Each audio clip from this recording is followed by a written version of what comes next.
I've been mulling over what you said. It's got me thinking of all I did. So tonight is Seren First Thursday, which has been held first Thursday of every month at Chapter Arts Centre for I think 10 years. So it's Amy Wack, the poetry editor, who started it. We usually have a couple of guest authors coming along, quite well-known poets in Wales and beyond. And then we usually have an open mic session, which is quite popular. And I think because we've been going such a long time, it's built up a bit of an audience now and a bit of a following.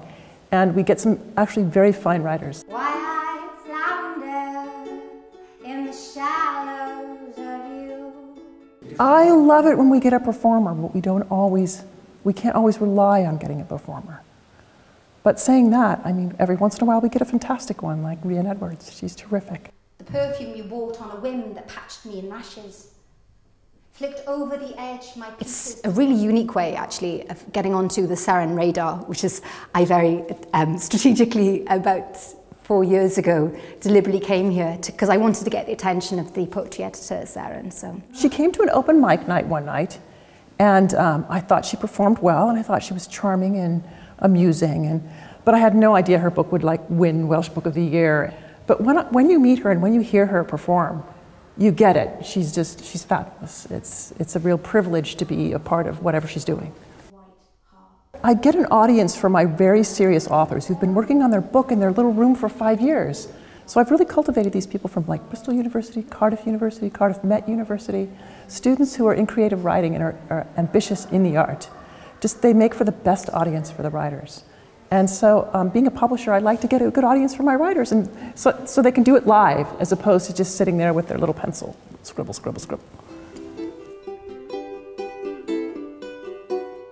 Chapter Arts Centre is very exciting. There's always something going on here. There's theater here, there's dance, there's fantastic art, there's cinema. Because I lived briefly in New York, which is where I met my husband, and so talking about kind of velocity of living, you know, I mean, New York was sort of London to the power of 10, so it was actually just nice to kind of come and slow down and sort of make a home for myself, which I never really did in London. Does anyone know what the collective noun is for a group of starlings? Yeah, murmuration. That's the thing when you're in a room full of poets, they all know. Cardiff has got an amazing tradition of actually very cutting-edge stuff. In terms of performance poetry and the stuff that Peter Finch did, you know, Cardiff was on its own in that regard.